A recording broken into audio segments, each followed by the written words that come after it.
So, how do you manage a severe allergic reaction? We divide the symptoms into airway symptoms. These include a swollen tongue, difficulty swallowing, a persistent cough. Breathing difficulties, these include wheezing or difficulty in breathing. And then difficulties in terms of consciousness or circulation. These include the child feeling really floppy, dizzy, pale, looking unconscious. In this situation, without a doubt, use an EpiPen or an adrenaline autoinjector as instructed. If you're in doubt and do use the EpiPen, this is perfectly safe. Do not worry.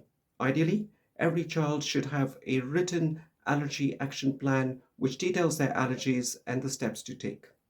So, you know when to use an EpiPen, but do you know how an EpiPen works? An EpiPen contains epinephrine or adrenaline, which works on alpha and beta receptors present on blood vessels, airways, and on the heart.